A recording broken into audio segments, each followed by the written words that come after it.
이 대출을 이제 잘 이용하는 것도 좋지만 대출 이자가 이제 올라간다든지 그런 거에 대한 상환 능력은 항상 좀 대비를 하고 있어야 되지 않을까. 뭐 인터넷 은행이냐 대출 상담사냐 선택이 아니라 다른 사람이 받는 일반적인 대출보다 훨씬 더 좋은 금리로 대출을 받을 수가 있죠. 아, 전문가 인증인이다, 인증. 정말 야. 현명한 대답.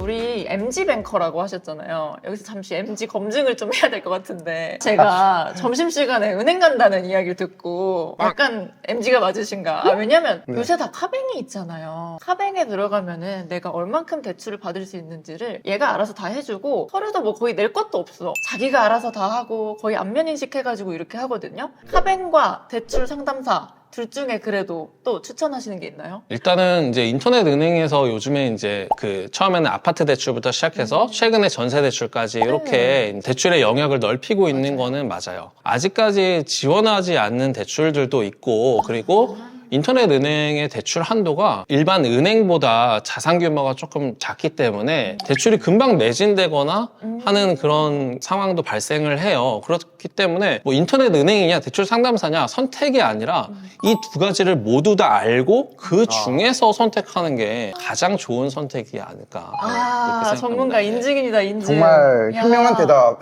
저 지금 어떻게 대출 보면- 홍보가 엄청 올라오고 있어요. 당장 내일 받고 싶어요, 막.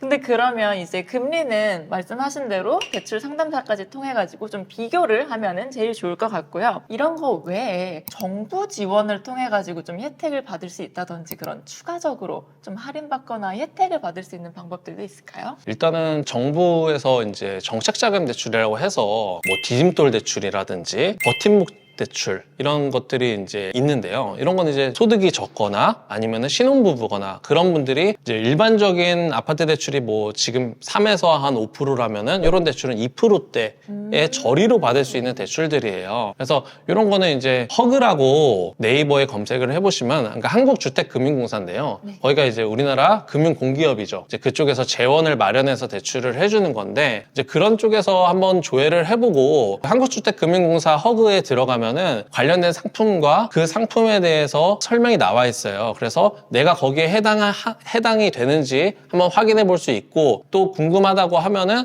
그 아래에 하단에 보면은 또 콜센터도 있거든요. 네. 콜센터에 한번 2차적으로 확인을 하시고 은행에 방문해서 대출을 받으시면은 다른 사람이 받는 일반적인 대출보다 훨씬 더 좋은 금리로 대출을 받을 수가 있죠. 저희 그러면 이제 대출에 있어서 상환 계획, 아까 전에 원리금 상환이라는 것들도 뭐 DSR로 이제 중요하다고 하셨는데 고객들이 흔히 좀 저지르는 실수나 이런 것들도 있을까요?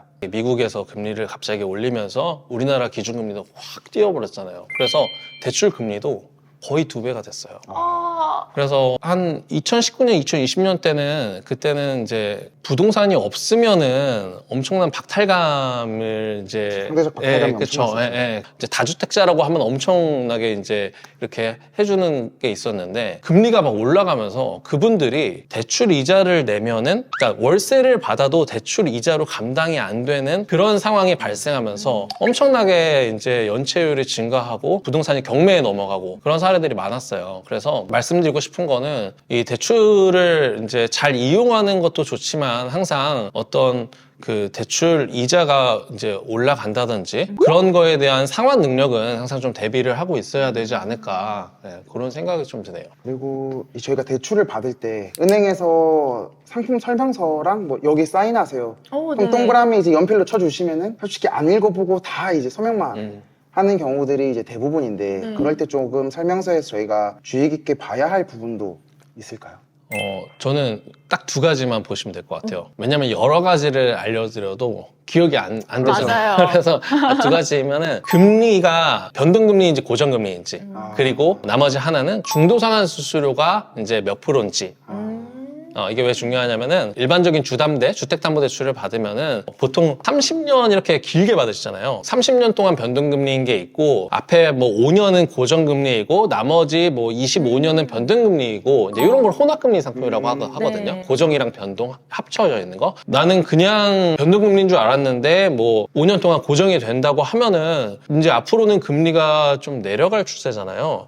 근데 나는 변동금리인 줄 알고 대출을 받았는데 앞에 5년이 고정이래. 그러면은 사실상 다른 사람들 금리 다 내려가는데 나는 그냥 똑같아. 그리고 5년 뒤에 다시 또 금리가 만약에 올라. 와, 이러면 이거 이제, 최악의 시나리오네요. 네. 최악의 시나리오. 좀 주의해서 보시면 좋을 것 같고, 그리고 이제 중도상환 수수료도 굉장히 중요한데요. 대출을 받고 금방 상환하면은 그거에 대한 또 수수료를 내야 돼요, 은행에. 근데 이제 이게 0에서 2%까지 굉장히 다양합니다.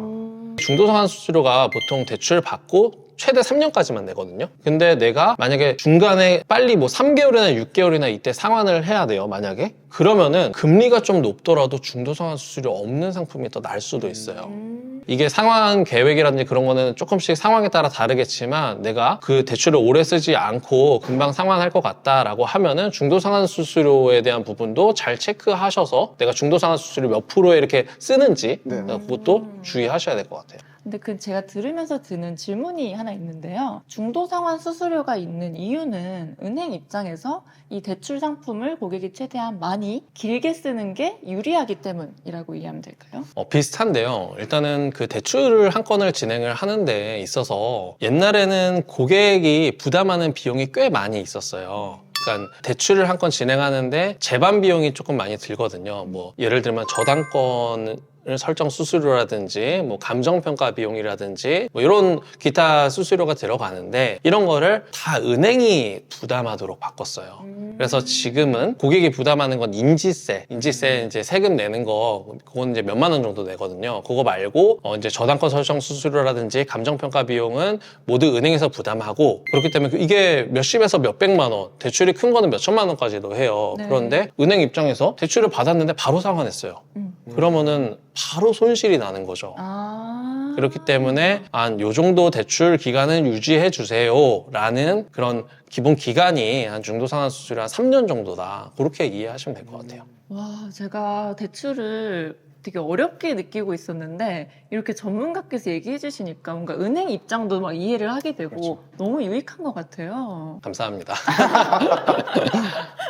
사실 결국 은행도 사기업이고 이윤을 창출해야 되기 때문에 아까 그래서 너무 잘 짚어주신 것 같아요. 상품을 파는 거고 우리는 상품을 이제 구매한다라고 하면 잘 비교하고 사는 것들도 중요할 것 같습니다. 네, 그리고 일반인들이 이런 대출 관련해서 정보를 많이 좀 찾아보고 대출을 받는 게 아무래도 굉장히 중요하겠네요. 그렇죠. 그래서 사실 대출이라는 영역이 많이 이제 디지털화 되면서 정보가 많이 생기긴 했지만 아직까지도 이 정보의 비대칭이 좀 심한 것 같아요. 대출 규제도 계속 바뀌고 은행에서 대출 취급할 수 있는 여건도 계속 바뀌면서 사실 소비자 입장에서 어떤 정보를 속 시원하게 알 수 있는 채널이 사실 없거든요.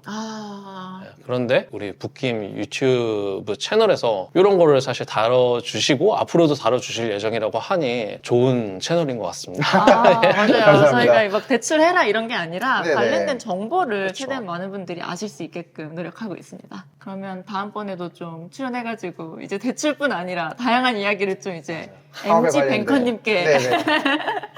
여쭤보면 너무 좋을 것 같고요. 저는 그럼 오늘 이제 대출 받으러 가보도록 네, 하겠습니다. 알겠습니다. 그럼 이제 저희 마지막으로 오늘 좀 붓김에 출연을 해주셨는데 소감 한번 듣고 마무리하도록 네. 하겠습니다. 오늘 이렇게 이제 붓김 채널에 이제 초대해 주셔서 감사하다는 인사드리겠습니다. 감사합니다. 네, 감사합니다. 저희 다음번에 만나겠습니다. 여러분 안녕히 계세요.